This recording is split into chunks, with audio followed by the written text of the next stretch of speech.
नमस्कार दोस्तों, मैं विकास चौधरी प्रोक्सिमा एजुकेशन हब के इस डिजिटल प्लेटफॉर्म पर आप सबका एक बार फिर से स्वागत करता हूं। दोस्तों आज से अपन शुरू करने जा रहे हैं राजस्थान पॉलिटी। राजस्थान पॉलिटी के अंदर हम एक एक करके पहले उसकी पूरी थ्योरी पढ़ेंगे, उसके बाद में उसके कंप्लीट एमसीक्यू करेंगे राजस्थान पॉलिटी के।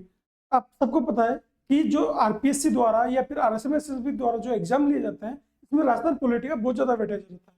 अपन देख सकते हैं कि यदि 150 क्वेश्चन एग्जाम में पूछे जाएंगे तो उसमें से 9 से 10 क्वेश्चन राजस्थान पॉलिटी के रहते हैं।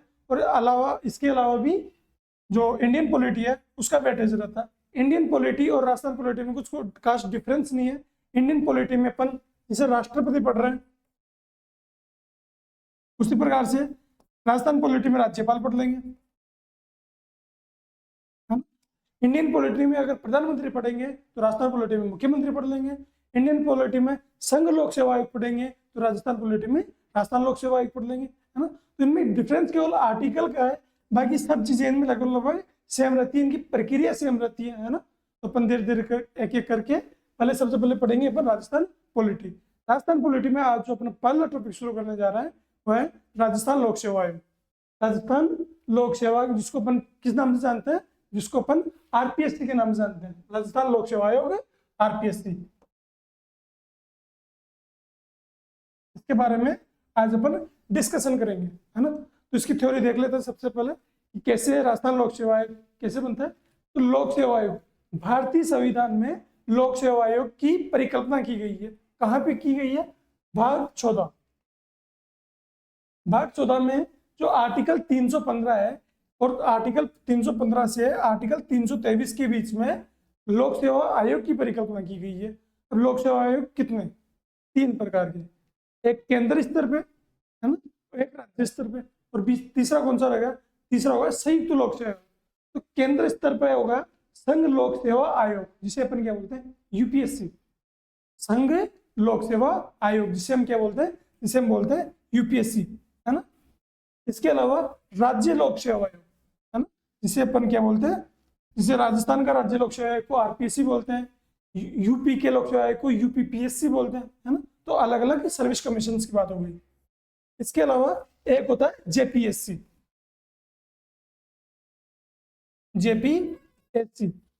है ना। अगर 2 या 2 से अधिक राज्य चाहते हैं कि हमारा मतलब जो छोटे छोटे राज्य हैं, जैसे एक राज्य है ए, एक राज्य है बी, ये बोलते हैं कि यार हमें तो एक ही लोक सेवा आयोग दे दो, जो हमारी सबकी जो भी भर्ती प्रक्रिया है ना, एक ही लोक सेवा आयोग कंडक्ट करा दे। तो ये संसद में प्रस्ताव पारित करेंगे और राष्ट्रपति के पास भेजेंगे, है ना। तो राष्ट्रपति क्या किसकी व्यवस्था कर देगा इनके लिए? इन दोनों के लिए एक ही लोक सेवा आयोग की व्यवस्था कर देगा। और उस लोक सेवा आयोग को अपन बोलेंगे संयुक्त लोक सेवा आयोग, JPSC, joint public service commission, है ना। ये UPSC, union public service commission, ठीक है। तो ये एक हो जाएगा, क्या हो जाएगा? जेपीएससी, ठीक है। तो ये 3 प्रकार से लोक सेवा आयोग होते हैं, एक संघ लोक सेवा आयोग, एक राज्य लोक सेवा आयोग और एक संयुक्त लोक सेवा आयोग। आज अपन पढ़ेंगे ये राज्य लोक सेवा आयोग में। और अपन कौन से राज्य में रहते हैं? राजस्थान में, इसलिए आज अपन पढ़ेंगे राजस्थान राज्य लोक सेवा आयोग। कौन सा? राजस्थान राज्य लोक सेवा आयोग।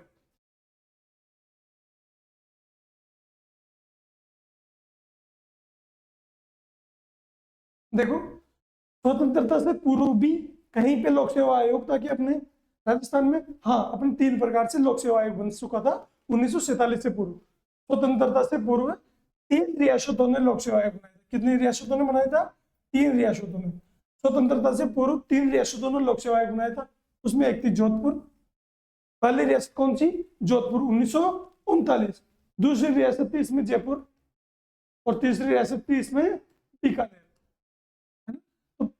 क्वेश्चन पूछा जाता है कौन सी ऐसी रियासत थी जिसमें लोक सेवा आयोग संस्था की स्थापना हुई, है ना।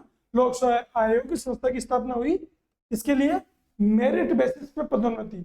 यानी आपको पता है जो राजा महाराजा होते थे उनके पास प्रधानमंत्री होते थे, उनके पास सेनापति होते थे, तो उन सबके लिए क्या चाहिए? उन सबके चयन के लिए एक व्यवस्था होनी चाहिए, है ना। शुरू में तो ऐसा था कि राजा का बेटा राजा बनेगा, ठीक है, प्रधानमंत्री का बेटा प्रधानमंत्री बनेगा।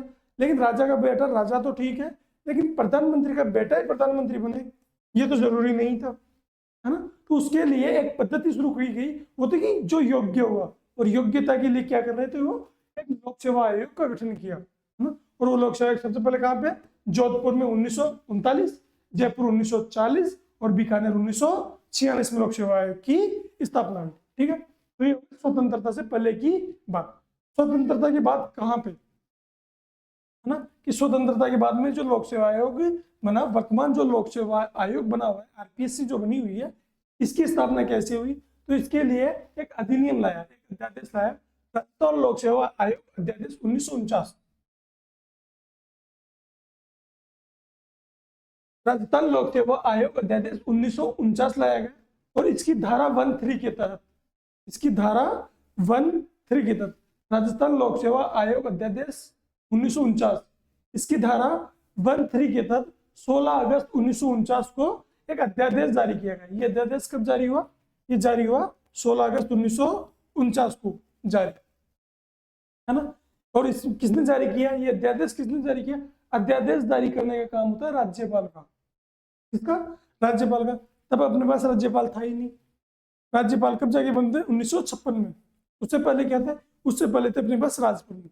और तब राज प्रमुख कौन था, तब राज प्रमुख थे हमारे पास ये राज प्रमुख थे मानसिंह सेकंड, सवाई मानसिंह सेकंड जयपुर के, जो कि वृहत राजस्थान संघ, अपन इतिहास में जब एकीकरण पढ़ते हैं तो वृहत राजस्थान संघ में पढ़ते हैं कि वृहत राजस्थान संघ का जो राज प्रमुख बनाया गया वो किसे बनाया गया, मानसिंह सेकंड को बनाया गया। तो इन्होंने जारी किया अध्यादेश, कौन सा अध्यादेश, राजस्थान लोक सेवा आयोग अध्यादेश 1949, और इसकी धारा 13 के तहत 16 अगस्त 1949 को एक क्या जारी किया, ये लोक सेवा आयोग के लिए अध्यादेश जारी हुआ। ठीक है, तो ये डेट भी अपने लिए इंपॉर्टेंट हो जाती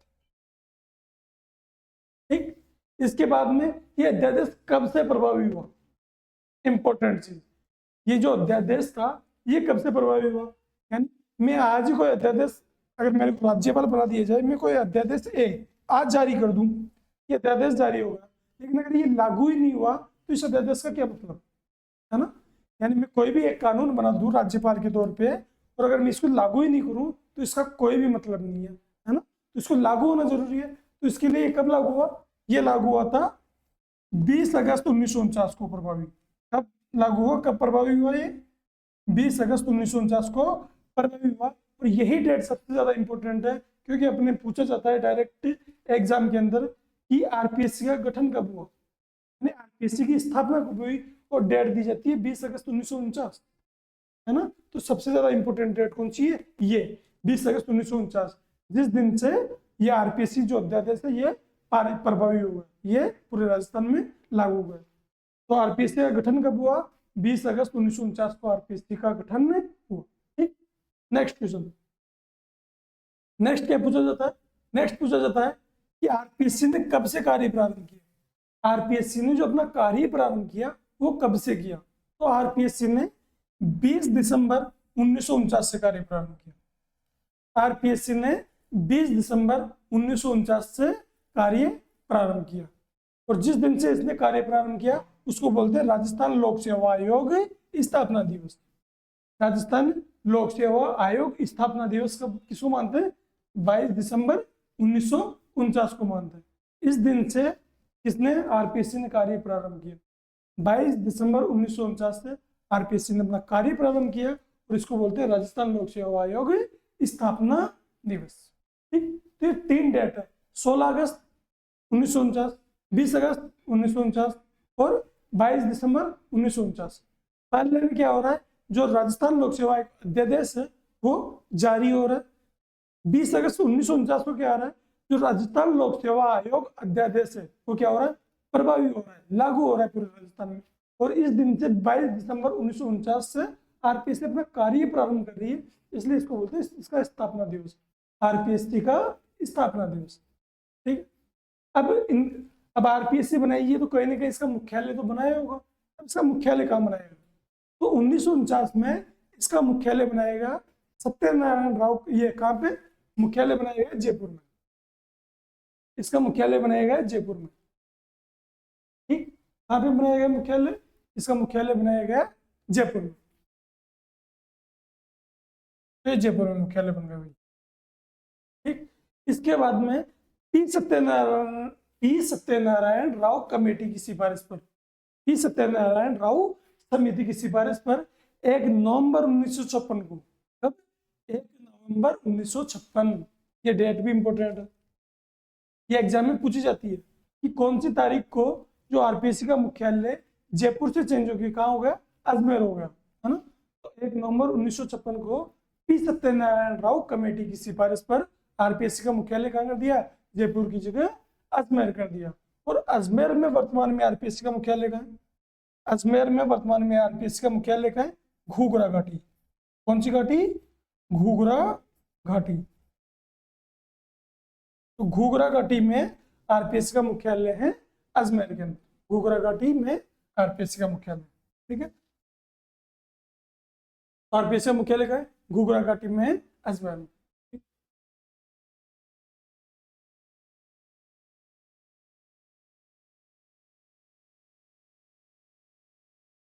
आर्टिकल 315 हमने पढ़ा कि आर्टिकल 315 से आर्टिकल 323 तक लोक सेवा आयोग के बारे में प्रावधान है ना, अपने संविधान के भाग 14 में आर्टिकल 315 से आर्टिकल 323 तक लोक सेवा आयोग के बारे में प्रावधान है। तो अपन एक एक करके सारे आर्टिकल देख लेते हैं। तो सबसे पहले आरपीएससी के प्रावधान, राजस्थान लोक सेवा आयोग के गठन का प्रावधान।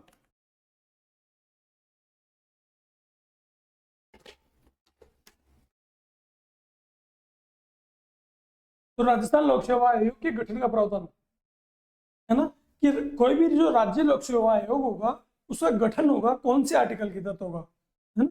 तो आर्टिकल 315 ये बोलता है कि राज्य क्या करेगा, राज्यपाल किसका गठन करेगा, एक संस्था का गठन करेगा, उसको बोलेंगे राज्यपाल, एक संस्था का गठन करेगा उसको बोलेंगे राजस्थान लोक सेवा आयोग, मतलब एक लोक सेवा आयोग का गठन करेगा। तो अगर किसी राज्य के लिए कर रहा है राज्यपाल, जो संबंधित राज्य के लिए कर रहा है, तो उसमें अलग अलग नाम दे सकता है। एमपीपीएससी होगा, यूपीएससी होगा, ओ एमपीपीएससी होगा, यूपीपीएससी होगा।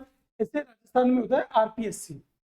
राजस्थान में एक संस्था काम करती है, उस संस्था का नाम है आरपीएससी। तो आरपीएससी का गठन कौन करता है, तो जो आर्टिकल 315 ये किसकी बात करता है, आर्टिकल 315 बात करता है कि आरपीएससी का गठन, आरपीएससी का गठन का प्रावधान आर्टिकल 315 कौन करेगा, इसका गठन राज्यपाल करेगा। आरपीएससी का गठन कौन करेगा, आरपीएससी का गठन राज्यपाल करेगा, ठीक है। इसकी विधि कौन बनाएगा, यानी विधि मतलब इसका जो कानून है वो कौन बनाएगा, है ना। तो कौन सी विधि से करेगा राज्यपाल, तो राजस्थान विधानमंडल, राजस्थान का जो विधानसभा है, जहां पर विधानमंडल बोलते हैं विधानसभा प्लस जो विधान परिषद है उसको मिला के, अपने राजस्थान में विधान परिषद है ही नहीं, क्या विधानसभा, है ना। तो राजस्थान के लिए राज्य विधानमंडल के लिए यहाँ पर एक शब्द यूज कर सकते हैं, राज्य विधानसभा, राज्य विधानसभा।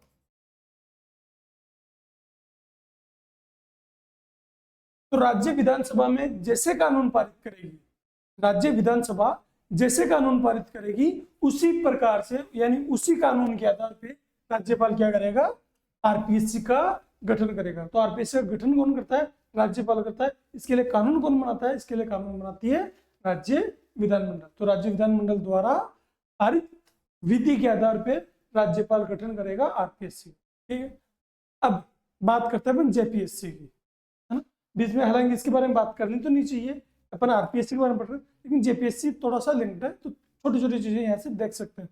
जेपीएससी क्या, यहाँ पे गठन कौन कर रहा है, यहाँ पर गठन राज्यपाल कर रहा है, लेकिन जेपीएससी क्या है, संयुक्त लोक सेवा आयोग। जेपीएससी संयुक्त लोक सेवा आयोग है, ए के बी, दो राज्य हैं ए और बी, ये बोल रहे हैं कि हमारे लिए भी एक लोक सेवा आयोग का गठन करो, लेकिन दोनों के लिए एक ही लोक सेवा आयोग का गठन कर दो हमारे लिए, है ना। तो एक तो यहाँ का राज्यपाल है, एक इस राज्य का राज्यपाल है, कौन सा राज्यपाल करे भाई गठन, तो राज्यपाल की बस की बात नहीं है। तो कौन अभी किसके पास जाएगा राज्यपाल, ये जाएगा राष्ट्रपति के पास, है ना। तो कौन करेगा अब, तो दो राज्यों के लिए जो जेपीएससी है इसका गठन कौन करेगा, जेपीएससी का गठन करेगा राष्ट्रपति। कौन करेगा, राष्ट्रपति। जेपीएससी का गठन करती है संसद, है ना। कौन करती है, गठन संसद करती है संबंधित राज्यों के प्रस्ताव पारित होने पर। इनकी इसके गठन कौन करती है, गठन तो करती है इसकी संसद, है ना। संबंधित राज्यों से प्रस्ताव पारित होने पर कौन करती है? संसद करती है, संबंधित राज्यों से प्रस्ताव पारित होने पर। लेकिन ये जो जेपीएससी है, ये जो जेपीएससी है, इसका निर्देशक कौन बनाएगा? ये सारी जो भी प्लानिंग करेगा वो काम करेगा बाद में राष्ट्रपति। कौन करेगा? राष्ट्रपति, है ना। आगे की सारी प्लानिंग कौन करेगा? राष्ट्रपति करेगा। बाकी गठन का प्रावधान कौन किसके पास है? गठन संसद करेगी। क्यों? क्योंकि संबंधित राज्यों से प्रस्ताव पारित हो रहा है, और प्रस्ताव कौन पारित कर रहा है? संबंधित राज्यों के राज्य विधानमंडल पारित कर रहे हैं ये प्रस्ताव कि हमारे लिए एक संयुक्त लोक सेवा आयोग का गठन कर दो, है ना। तो राज्य विधानमंडल तो राष्ट्रपति को लेटर नहीं लिखेंगे, कौन लिखेगा? किसको लिखेंगे? ये लिखेंगे संसद को। तो इसलिए जेपीएससी का गठन कौन करेगी? जेपीएससी का गठन करेगी संसद, ठीक है। आर्टिकल 316, आर्टिकल 316 अध्यक्ष व सदस्यों की नियुक्ति व पदावधि का उल्लेख, है ना, कि आरपीसी की जो अध्यक्ष व सदस्य हैं इनकी नियुक्ति कौन करेगा और इनकी पदावधि कितनी रहेगी, इसका उल्लेख है ना। आर्टिकल 316 क्या बोलता है? आर्टिकल 316 बोलता है कि अध्यक्ष व सदस्यों की नियुक्ति व पदावधि का उल्लेख, ठीक है। तो आरपीएससी के अध्यक्ष व सदस्यों की नियुक्ति कौन करेगा? आरपीएससी के अध्यक्ष व सदस्यों की नियुक्ति कौन करेगा? तो कौन करेगा? राज्यपाल। तो आरपीएससी के अध्यक्ष व सदस्यों की नियुक्ति कौन करेगा? राज्यपाल, ठीक है। कितने सदस्य होंगे? 1 2 3 4 5, कितने सदस्य होंगे आरपीएससी में? कौन डिसाइड करेगा? राज्यपाल। कौन डिसाइड करेगा? तो नियुक्ति कौन करेगा? नियुक्ति तो करेगा राज्यपाल। किसकी सलाह से? राज्य मंत्री परिषद की सलाह से। किसकी सलाह से करेगा? राज्य मंत्री परिषद की सलाह से करेगा राज्यपाल। आरपीएससी के अध्यक्ष व सदस्यों की नियुक्ति राज्य मंत्री परिषद की सलाह से। किसकी सलाह से? राज्य मंत्री परिषद की सलाह से। कौन करेगा? राज्यपाल करेगा भाई, ठीक।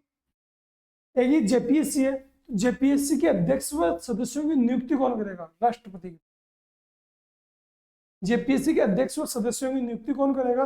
राष्ट्रपति करेगा, ठीक। किसकी सलाह से करेगा? संसद जो कानून बना देगी उस आधार पर कर देगा राष्ट्रपति। बाकी ये राज्य मंत्री परिषद की सलाह से करेगा कौन? राज्यपाल, ठीक। इनमें कितने सदस्य होने चाहिए? जेपीएससी में कितने सदस्य होने चाहिए? आरपीएससी में कितने सदस्य होने चाहिए? कौन डिसाइड करेगा? तो जेपीएससी संयुक्त लोक सेवा आयोग, इसकी डिसाइड कौन करेगा? सदस्य कितने होने चाहिए, इसके सदस्य कितने होने चाहिए, डिसाइड करेगा राष्ट्रपति। जबकि आरपीएससी में कितने सदस्य होने चाहिए ये डिसाइड कौन करेगा? ये डिसाइड करेगा वहां का राज्यपाल। तो राजस्थान का राज्यपाल डिसाइड करेगा कि आरपीएससी में कौन कौन से सदस्य होने चाहिए, है ना। उनको नियुक्ति कराने की जिम्मेदारी किसकी? राज्यपाल की। और कितने सदस्य होने चाहिए ये जिम्मेदारी भी इसकी राज्यपाल की। तो आर्टिकल 316 बोलता है कौन कौन से सदस्य होंगे। आर्टिकल 315 क्या बोलता है? ये बोलता है इसका गठन कौन करेगा, आरपीएससी का गठन कौन करेगा। जबकि 316 बोलता है इस ये सदस्य कौन कौन से होंगे, उनकी पदावधियों का उल्लेख, है ना, इनकी कितने समय तक ये रहेंगे। तो गठन के समय अपन आरपीएससी के सदस्यों की बात करते हैं। आरपीएससी के सदस्य कितने? तो गठन के समय आरपीएससी में कितने सदस्य हैं? गठन के समय आरपीएससी में कितने?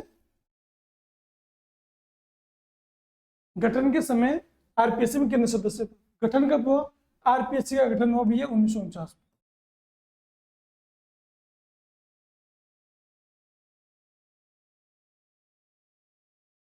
आरपीएससी जो पहली बार कार्य करना प्रारंभ किया उसी को बोलेंगे आरपीएससी का गठन। तो आरपीएससी का गठन हुआ 22 दिसंबर 1949 से आरपीएससी ने अपना कार्य प्रारंभ किया गया। इस समय अपने पास 3 सदस्य थे, एक अध्यक्ष और 2 अन्य सदस्य, है ना। एक था अध्यक्ष, अध्यक्ष से बनाया गया एसके घोष, शरद कुमार घोष। शरद कुमार घोष को उस समय क्या बनाया गया? आरपीएससी का अध्यक्ष बनाया गया। तो क्वेश्चन पूछा जाता है आरपीएससी का प्रथम अध्यक्ष कौन? तो ये थे एसके घोष, शरद कुमार घोष। कौन थे ये? उस समय राजस्थान उच्च न्यायालय के मुख्य न्यायाधीश थे, है ना। तो Rajasthan high court, RHC, Rajasthan high court के चीफ जस्टिस, है ना। राजस्थान हाई कोर्ट के चीफ जस्टिस थे, है ना। राजस्थान हाई कोर्ट के चीफ जस्टिस थे। कौन? शरद कुमार घोष। इनको बनाया गया हमें इसका अध्यक्ष। इसमें 2 सदस्य थे, एक देवी शंकर तिवारी है ना, DS तिवारी, और एक NR चंद्रोकर। देवी शंकर तिवारी, NR चंद्रोकर। कहीं पे देवी शंकर तिवारी का नाम सुना होगा आपने? देवी शंकर तिवारी का कहीं पे नाम सुना हुआ है क्या अलग से? आपने अगर कहीं पे इतिहास के अंदर जब अपन पढ़ते हैं कौन सा? जयपुर प्रजामंडल।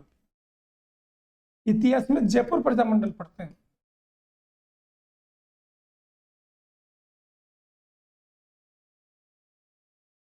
है ना? इतिहास में जयपुर प्रजामंडल पढ़ते हैं। तो जयपुर प्रजामंडल के बाद में एक चीज पढ़ते हैं, 1942 में आजाद मोर्चा।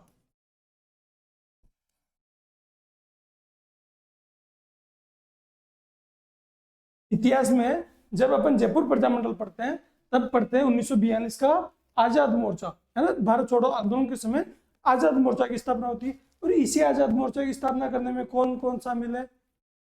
बाबा हरिश्चंद्र, गुलाब चंद कासलीवाल, देवी शंकर तिवारी, है ना? तो देवी शंकर तिवारी का नाम कहाँ पे पड़ता है? जयपुर प्रजामंडल में आजाद मोर्चा में पड़ता है। आजाद मोर्चा के गठन में शामिल थे देवी शंकर तिवारी, है ना? DS तिवारी आजाद मोर्चा के गठन में भी शामिल थे। बाद में DS तिवारी क्या बने? बाद में 1946 के आसपास, 1946 में जयपुर प्रजामंडल के अध्यक्ष भी बनते देवी शंकर तिवारी। तो ये देवी शंकर तिवारी या DS तिवारी के बाद में जयपुर प्रजामंडल के अध्यक्ष भी बनते हैं और आजाद मोर्चा से संबंधित, ये अपने को ध्यान रखना। तो आजाद मोर्चा से संबंधित है।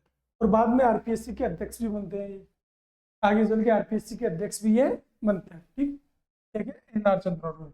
जो शुरू के 3 सदस्य थे, एक कौन? SK घोष अध्यक्ष, प्लस 2 अन्य सदस्य थे, एक DS तिवारी, एक NR चंद्रोकर। ये याद रखना क्योंकि एग्जाम में पूछा जाता है कि निम्न में से कौन सा सदस्य RPSC के प्रारंभ में इसके सदस्य नहीं था? कौन सा नहीं था इसमें से? SK घोष, देवी शंकर तिवारी, NR चंद्रोकर है। और चौथा कोई भी ऑप्शन दे देगा आपको, दौलतमल भंडारी दे दिया चौथा ऑप्शन, है ना? तो दौलतमल भंडारी RPSC के तो सदस्य नहीं थे। ठीक है, तो ये हो गई गठन के समय की बात। तो गठन के समय कितने सदस्य थे? क्वेश्चन पूछा जाता है कि RPSC के गठन के समय RPSC में कितने सदस्य थे? तो टोटल 3 सदस्य थे, एक अध्यक्ष, 2 अन्य सदस्य, एक अध्यक्ष और 2 अन्य सदस्य, तो टोटल 3 सदस्य थे। बाद में समय समय पर संख्या परिवर्तित होने लगी, और संख्या परिवर्तन का काम किसके पास होता है? राज्यपाल के पास। तो राज्यपाल क्या करता है? राज्य मंत्री परिषद की सलाह से, राज्यपाल राज्य मंत्री परिषद की सलाह से RPSC के सदस्यों की संख्या चेंज करता रहता है ना? तो RPSC में 1968 में चेंज हुआ, पहली बार जो चेंज हुआ वो कब हुआ? 1968 में। कितने? जो 1+2 थे उसको 1+3 कर दिया, एक सदस्य बढ़ा दिया, तो 4। एक 1973 में 1+4, 1981 में 1+5, 2011 में जो लास्ट चेंजेज हुआ था 2011 में हुआ था 1+7। वर्तमान में RPSC में कितने सदस्य हैं? वर्तमान में RPSC में 8 सदस्य हैं, एक अध्यक्ष तथा 7 अन्य सदस्य। वर्तमान में RPSC में कितने सदस्य हैं? वर्तमान में RPSC में 8 सदस्य हैं, एक अध्यक्ष और अन्य सदस्य। तो ये भी याद रखना कि वर्तमान में कितने। ज्यादा इंपॉर्टेंट क्या, डायरेक्ट जो क्वेश्चन पूछा जा सकता है कि RPSC में कितने सदस्य हैं, तो ये प्रारंभ में कितने सदस्य थे? 3। वर्तमान में कितने सदस्य हैं? 8। फिर ये क्यों बताया? जब अच्छा लेवल का जो एग्जाम होता है उसमें स्टेटमेंट के क्वेश्चन ज्यादा बनते हैं, है ना? कि 1968 में RPSC में सदस्यों की संख्या 4 हो गई थी, है ना? अगर हमें ये नहीं पता होगा तो अपन उस स्टेटमेंट को सोल्व नहीं कर पाएंगे। तो ये स्टेटमेंट को ध्यान रखने के लिए है। 1+3 कब हो गए? 1968 में, 1973 में 1+4, 1981 में 1+5 और 2011 में 1+7। ठीक है, टोटल 8 सदस्य। वर्तमान में RPSC में अध्यक्ष सहित कुल कितने सदस्य? वर्तमान में अध्यक्ष सहित कुल 8 सदस्य। ठीक बात।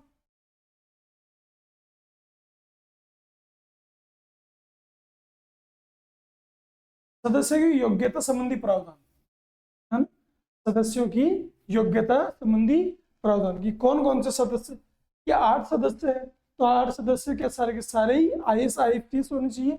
नहीं, कुछ लोग तो सामान्य क्षेत्र से हो और कुछ लोग क्या अधिकारी लेवल के हो, जो प्रशासनिक कार्य के बारे में दक्ष हो। तो 50% जनसंख्या, 50% सदस्य कौन, भारत सरकार या राज्य सरकार या देशी राज्य या ब्रिटिश राज्य के अधीन, है ना, कम से कम 10 वर्ष का प्रशासनिक कार्य किया हो। भारत सरकार हो या राज्य सरकार हो या देशी राज्य हो या ब्रिटिश क्राउन के अंतर्गत कम से कम 10 वर्ष का प्रशासनिक कार्य का अनुभव होना चाहिए। यार अब न तो देशी राज्य, अभी तो कोई राजा नहीं बनता,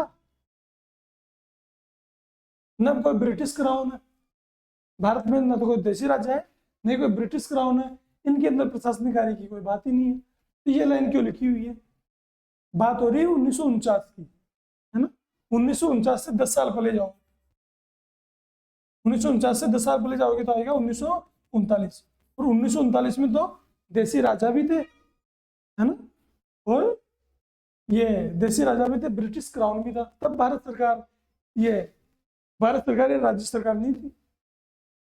ये अभी की बात है, भारत सरकार और राज्य सरकार। पहले तो कहते ब्रिटिश राजा थे और ये देशी राजा थे और ब्रिटिश क्राउन थे। तो इनके अंदर भी कुछ व्यक्ति काम कर रहे थे, है ना, जैसे वीटी राघवाचारी, ये कहाँ के, ये जयपुर के, ये मेवाड़ के प्रधानमंत्री थे वीटी राघवाचारी, है ना।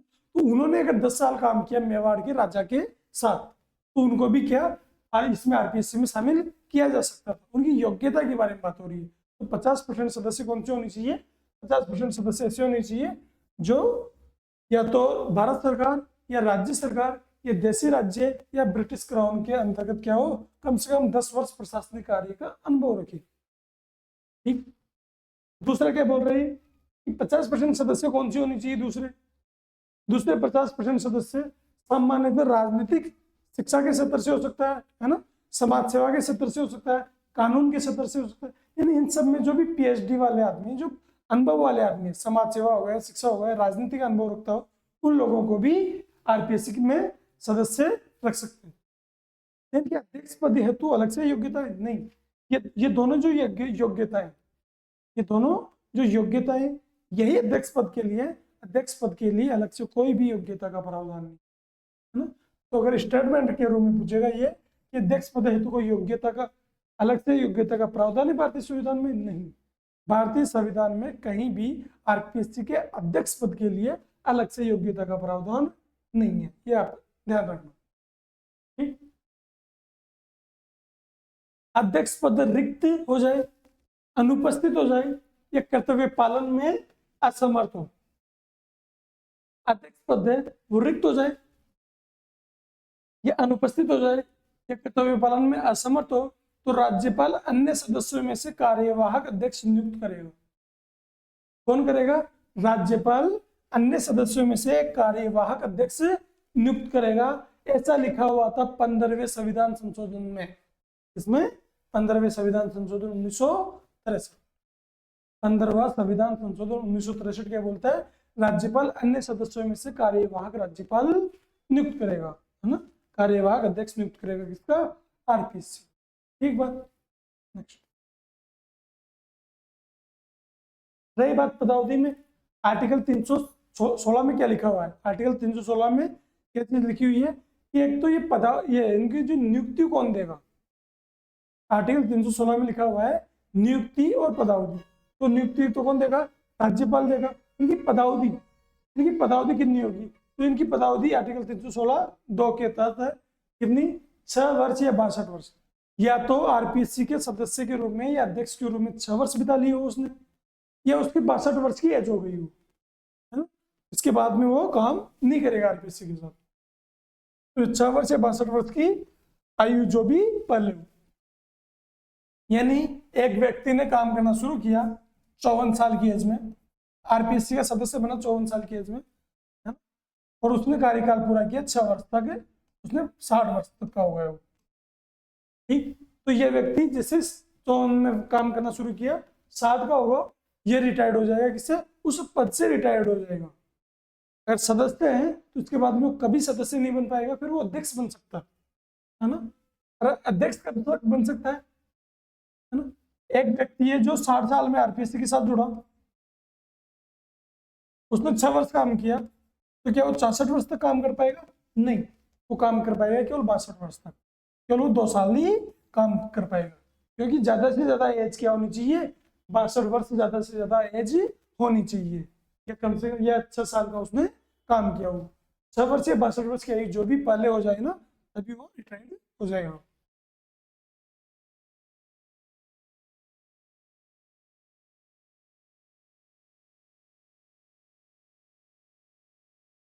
त्याग पत्र, है ना, बात हो रही है त्याग पत्र की।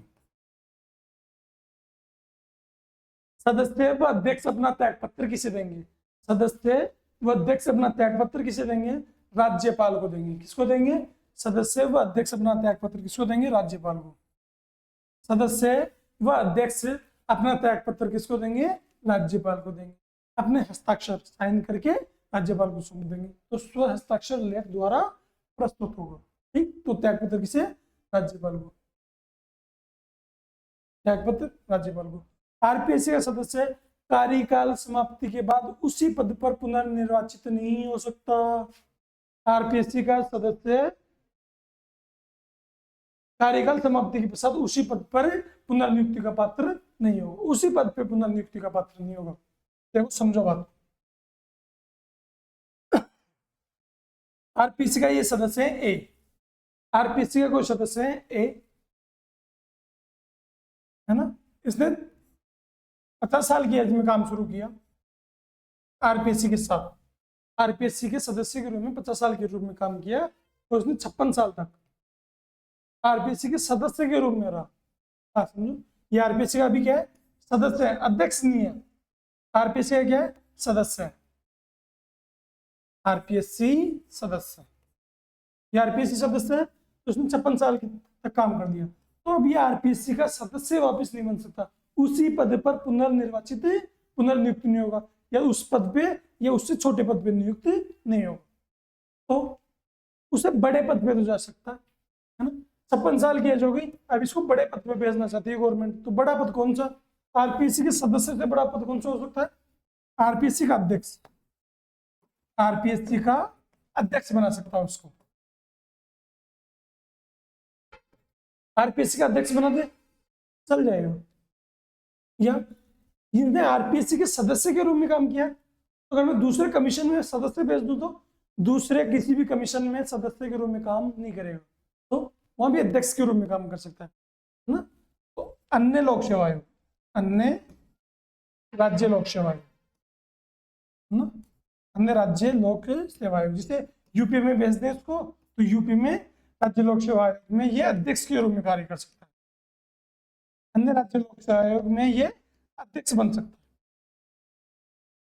अन्य राज्य लोक सेवा आयोग में इसको अध्यक्ष बना सकते हैं। लेकिन ये 2 राज्यों की बात हो गई, अगर मैं संघ लोक सेवा आयोग में भेज दूं, तो यूपीएससी में, संघ लोक सेवा आयोग यूपीएससी में भेज दूं, तो यूपीएससी का सदस्य भी इसके अध्यक्ष से बड़ा है ना, तो यूपीएससी में सदस्य भी बन सकता है और यूपीएससी में अध्यक्ष भी बन सकता है, यूपीएससी में सदस्य भी बन सकता है, ये यूपीएससी में अध्यक्ष भी बन सकता है। ये सारी चीजें आरपीएससी में उसी पद पर नियुक्ति का पात्र नहीं होगा। आरपीएससी का अध्यक्ष बन सकता है वापस अगर सदस्य है, तो बात हो रही है कि अगर ये सदस्य है तो आरपीएससी का अध्यक्ष बन सकता है, सदस्य है तो अन्य लोक सेवा आयोग का अध्यक्ष बन सकता है, आरपीएससी में सदस्य या अध्यक्ष बन सकता है। लेकिन अगर यह अध्यक्ष होता, आरपीएससी का अध्यक्ष होता, अगर ये आरपीएससी का अध्यक्ष होता, तो इसके बराबर या इसके बड़े पद पे जाएगा, इसके बराबर पद पे नहीं, इसके बड़े पद पे जा सकता है। तो क्या ये आरपीएससी का वापस अध्यक्ष बन सकता है, नहीं। क्या ये अन्य लोक सेवा आयोग में अध्यक्ष बन सकता है, नहीं, क्योंकि हमेशा इससे बड़े पद पे ही जाएगा। लेकिन मैंने अभी एक बात कही कि आरपीएससी, ये यूपीएससी का तो सदस्य भी आरपीएससी के अध्यक्ष से बड़ा है ना। तो आरपीएससी के अध्यक्ष के लिए क्या जगह बची, आरपीएससी के अध्यक्ष के लिए जगह बची कि वो केवल यूपीएससी में एक सदस्य बन सकता है, यूपीएससी में सदस्य बन जाए या यूपीएससी का जाके अध्यक्ष बन जाए, यही पॉसिबिलिटी है अब किसके पास, आरपीएससी अध्यक्ष के पास। तो अपन ने दोनों बातें कर ली कि अगर वो आरपीएससी का सदस्य है तो उसके पास आगे क्या कैरियर ऑप्शन है, अगर वो आरपीएससी का अध्यक्ष है तो उसके पास आगे क्या कैरियर ऑप्शन, ठीक। ये बात कही गई है कि आरपीएस के सदस्य कार्यकाल समाप्ति के पश्चात उसी पद पर पुनर्नियुक्ति का पात्र नहीं होगा। तो पुनर्नियुक्ति की बात भी हो गई। आर्टिकल 317, आर्टिकल 317, तो आर्टिकल 317 क्या बोलता है? आरपीएससी के अध्यक्ष व सदस्यों की बर्खास्तगी।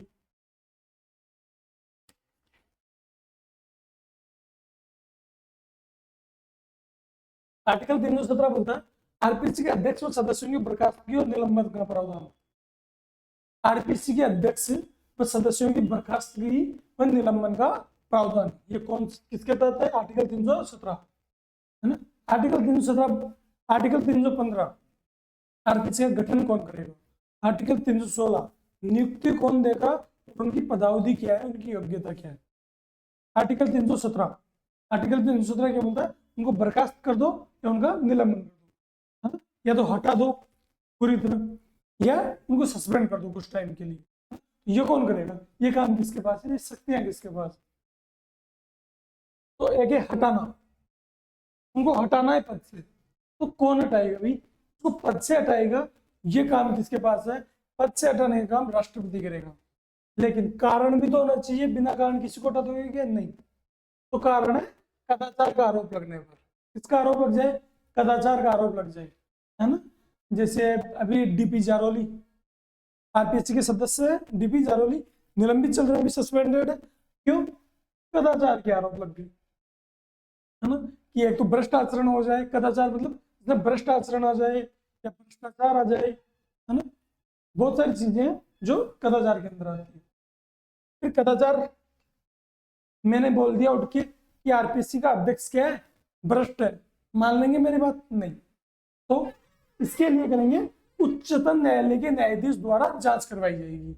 जो सुप्रीम कोर्ट है उसके किसी मुख्य जज या जो जज है ना, जो मुख्य न्यायाधीश या जो न्यायाधीश है उनके द्वारा इसकी जांच करवाई जाएगी। तो उच्चतम न्यायालय के न्यायाधीश द्वारा जांच करवाई जाएगी। कौन सी प्रक्रिया के तहत?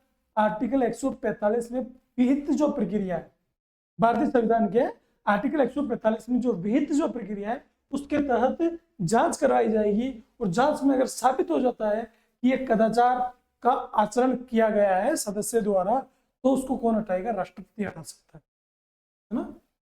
तो अगर साबित कदाचार हो गया तो अब देखो किसी सदस्य को, एक सदस्य ए है, उसके ऊपर कदाचार का आरोप लगा और उसकी जांच चल रही है, तो इस जांच के बीच में उसको सस्पेंड करना पड़ेगा, क्योंकि वो डॉक्यूमेंट्स में हेराफेरी भी तो कर सकता है।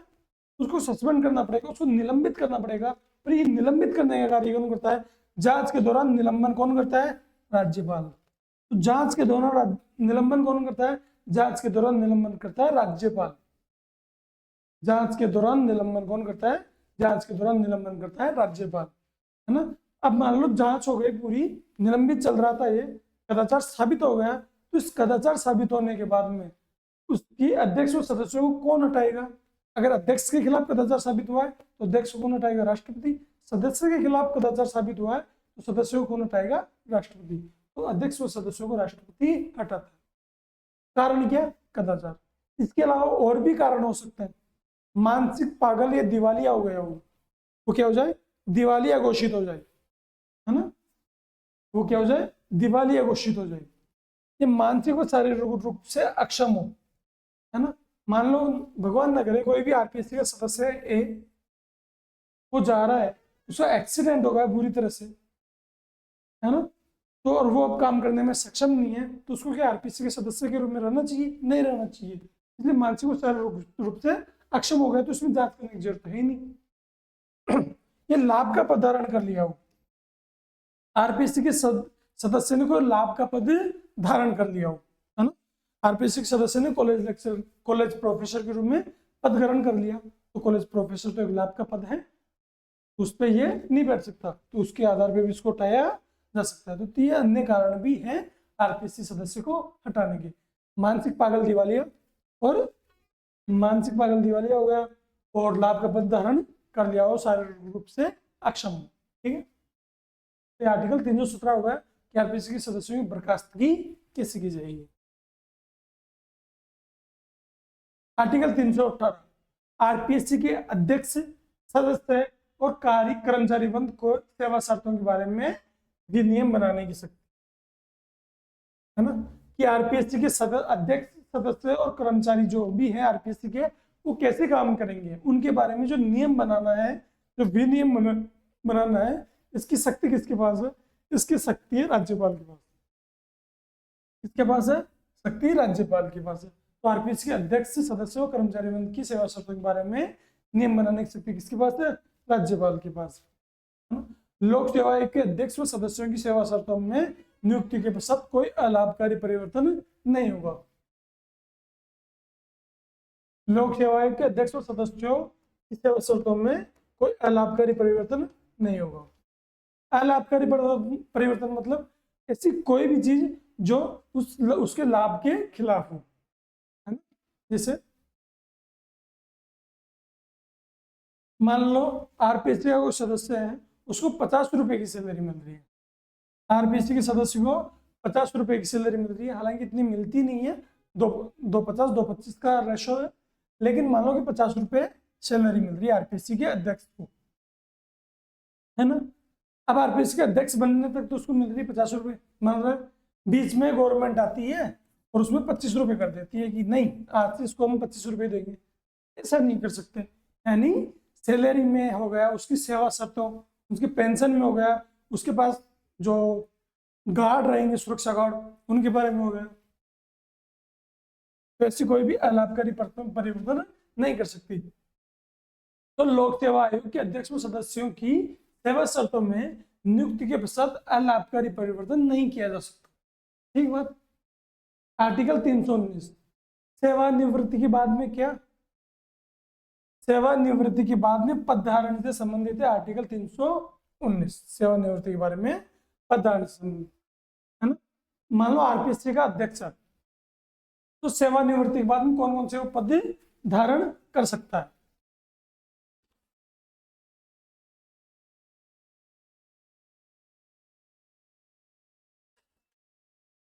तो मैंने बात की, अभी आपसे पहले बात की थी कि आरपीएससी का अगर अध्यक्ष है तो वो क्या कर सकता है और क्या नहीं कर सकता। क्या कर सकता है? यूपीएससी का अध्यक्ष या सदस्य बन सकता है ना।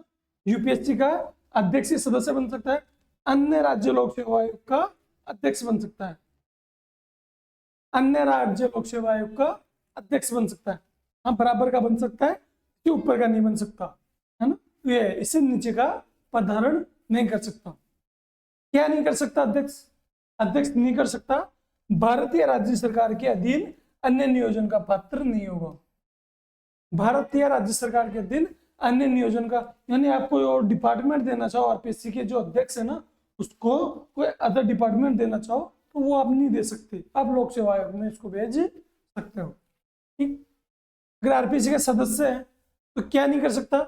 भारतीय राज्य सरकार के अधीन अन्य नियोजन का पात्र नहीं होगा, ये बात याद रखना है ना। इसके अलावा क्या कर सकता है? आरपीएससी का अध्यक्ष बन सकता है वो, यूपीएससी का अध्यक्ष या सदस्य बन सकता है ना। अन्य लोक सेवा आयोग में वो अध्यक्ष बन सकता है, अन्य लोक सेवा आयोग में वह अध्यक्ष बन सकता है। तो ये सारे काम कौन कर सकता है? आरपीएससी का सदस्य कर सकता है। ये सारी योग्यता उसके पास है। पुनर्नियुक्ति आर्टिकल 319 बोलती है ना कि पुनर्नियुक्ति यानी सेवानिवृत्ति के बाद में क्या?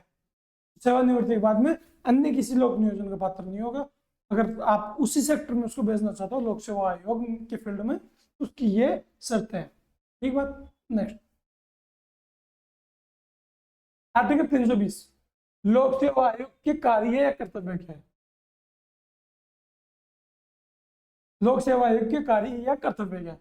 तो लोक सेवा आयोग के 3 कार्य। एक तो ये भर्ती प्राधिकरण के रूप में कार्य करता है। किसके रूप में कार्य करता है? ये एक तो ये भर्ती प्राधिकरण के रूप में कार्य करता है। इसके अलावा ये सिफारिशकारी संस्था है, परामर्शदात्री संस्था है ना। तो आरपीएससी एक संवैधानिक बॉडी है जो भर्ती प्राधिकरण के रूप में भी कार्य करता है, इसको वॉचडॉग बोलता है ना। एक सिफारिश के रूप में कार्य करता है, एक परामर्शदाता के रूप में कार्य करता है, परामर्शदाता के रूप में।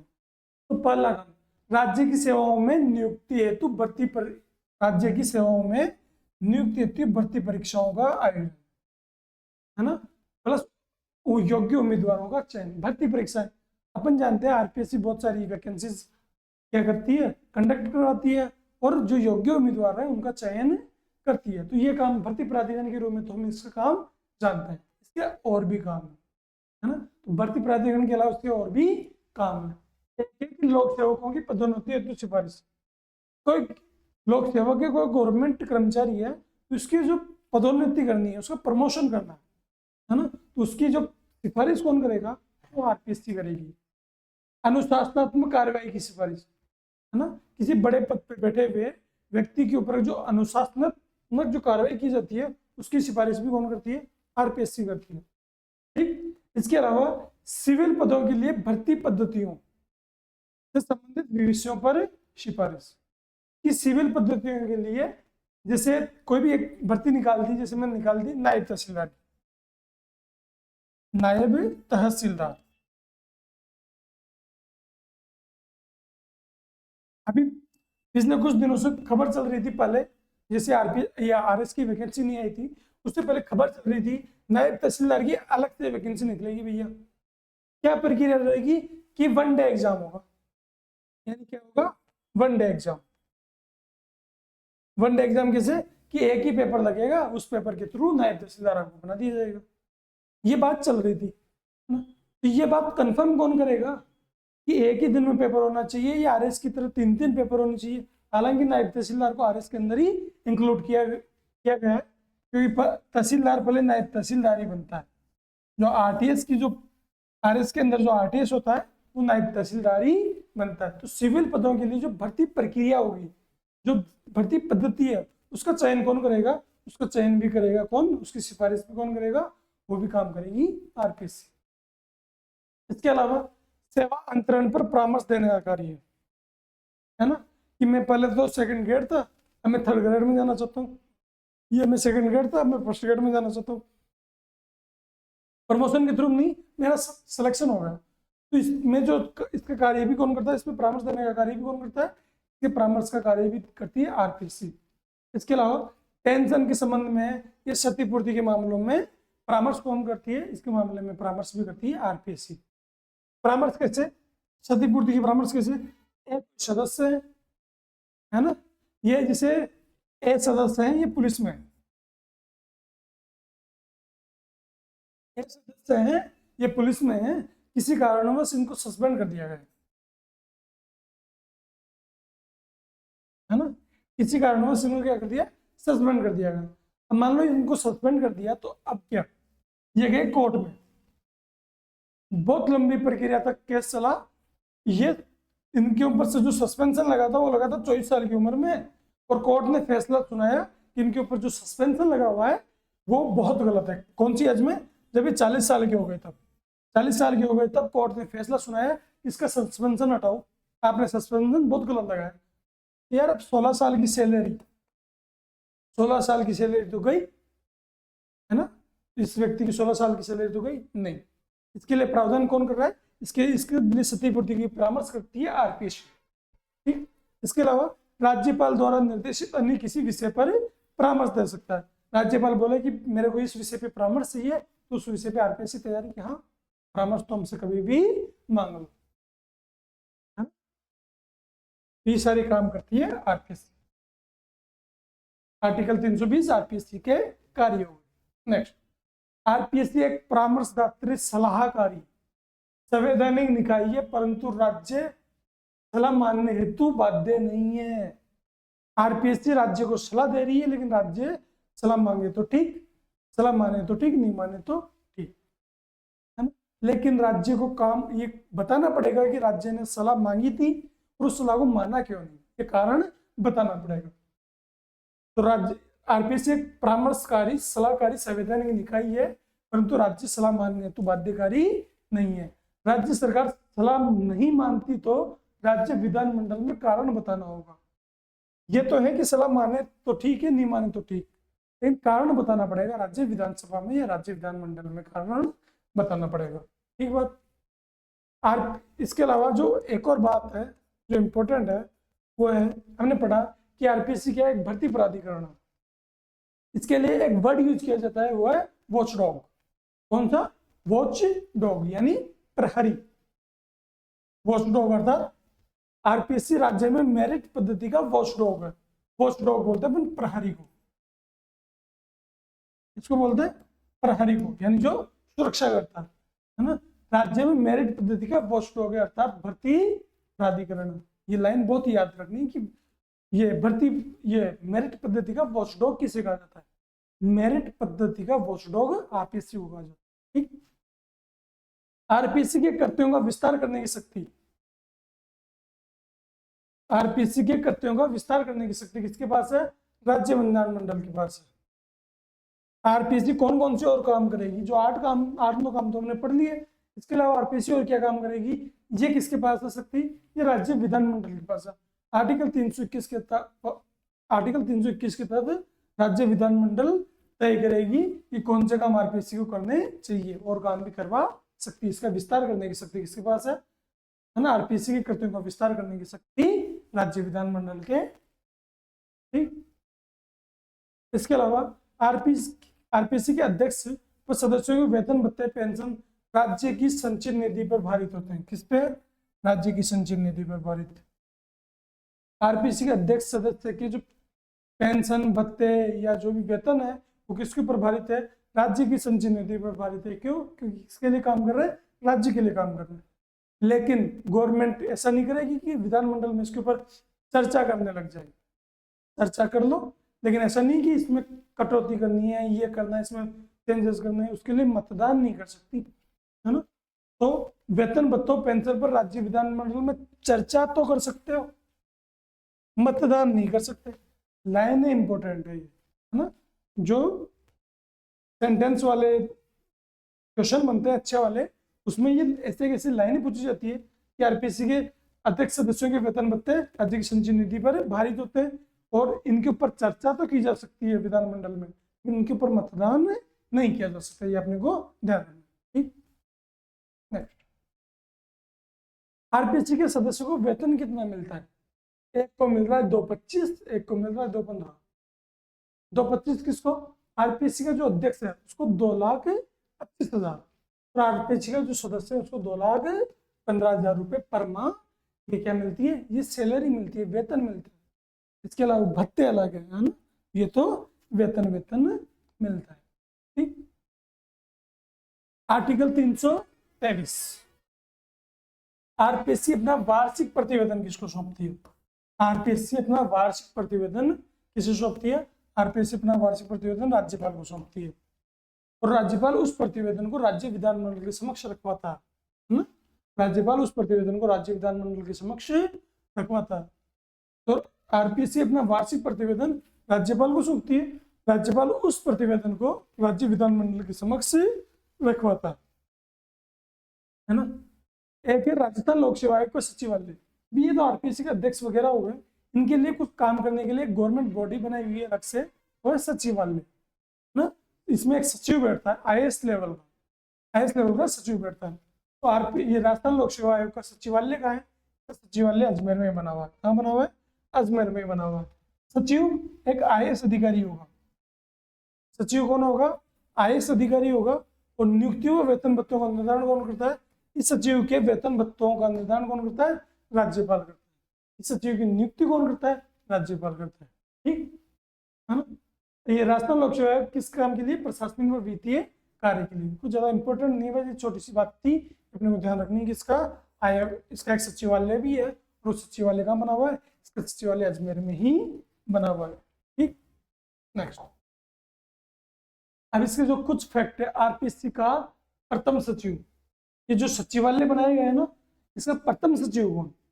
आरपीएससी का प्रथम सचिव जो सचिवालय बनाया गया है, जो अजमेर में ये सचिवालय है, इसका प्रथम सचिव बनाया गया है। किसे बनाया गया था? बनाया गया था श्याम सुंदर शर्मा। तो आरपीएससी का प्रथम सचिव श्याम सुंदर शर्मा। सचिव किसका होगा? सचिवालय का होगा। तो आरपीएससी का जो सचिवालय है उसका सचिव श्याम सुंदर शर्मा। और प्रथम महिला सचिव इसकी ओटिमा बोराड़े। ओटिमा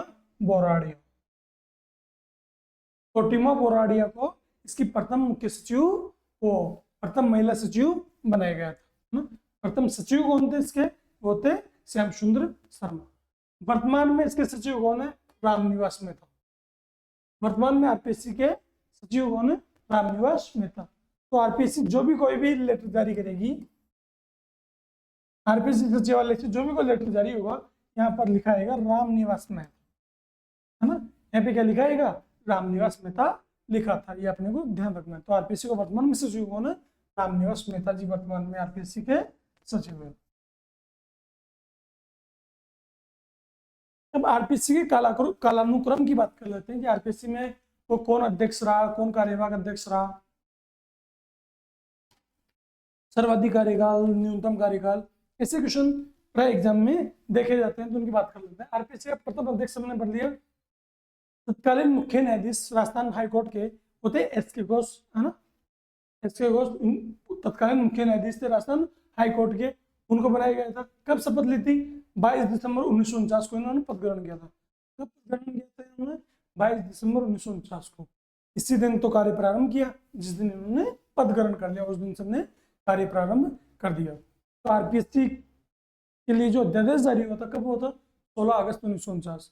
आरपीएससी का जो अध्यादेश लागू हुआ, प्रभावी हुआ, वो कब हुआ, 20 अगस्त 1949।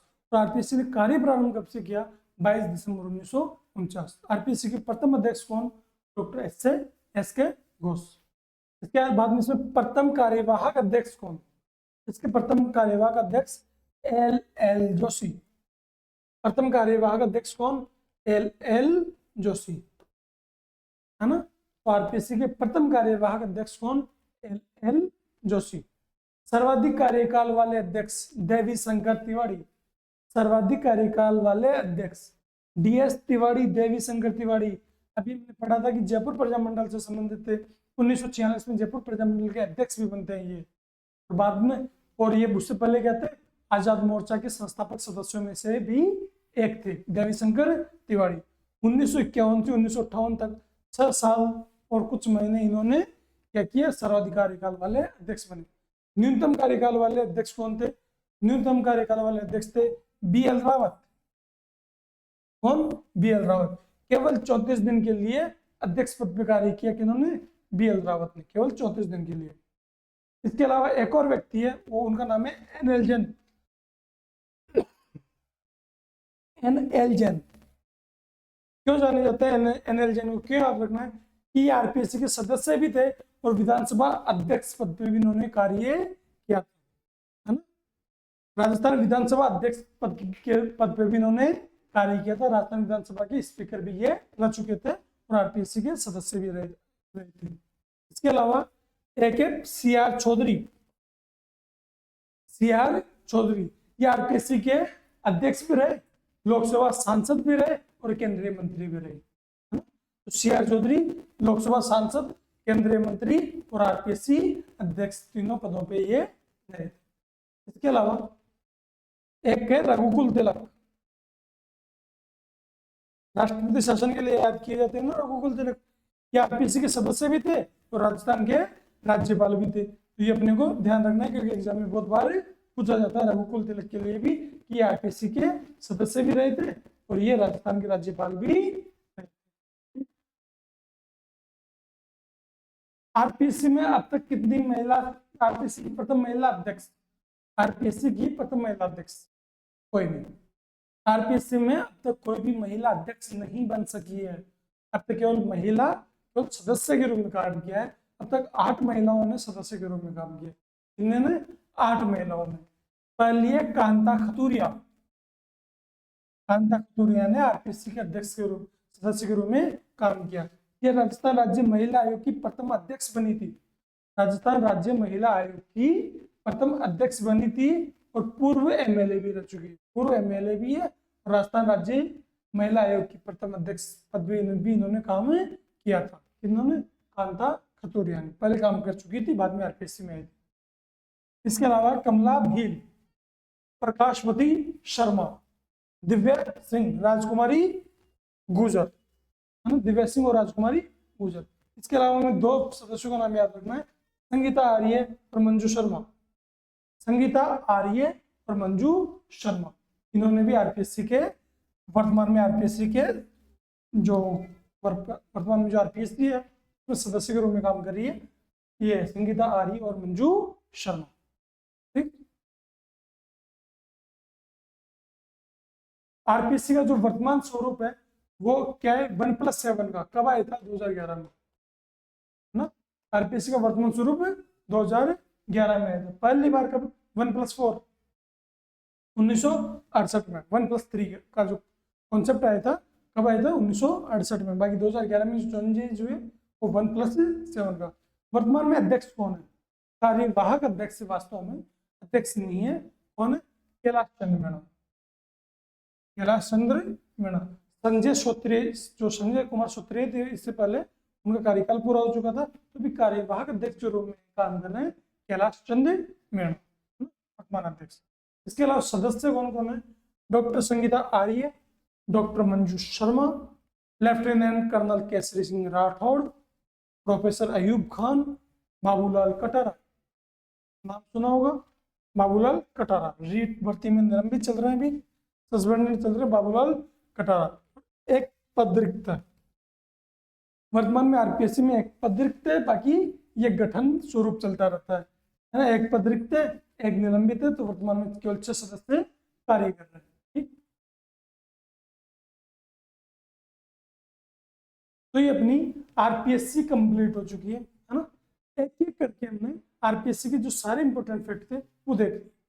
अब ऐसे ही अपन राज्य निर्वाचन आयोग भी देख लेंगे, राज्य जो और राज्य महिला आयोग है ये सारे, बाकी राज्यपाल मुख्यमंत्री सब राजस्थान की कंप्लीट पॉलिटी क्लियर कर लेंगे।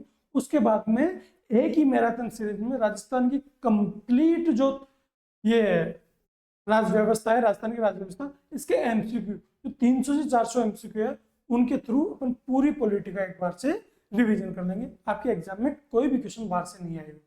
ठीक है, तो आज के लिए इतने, फिर मिलते हैं। ठीक है, नमस्कार।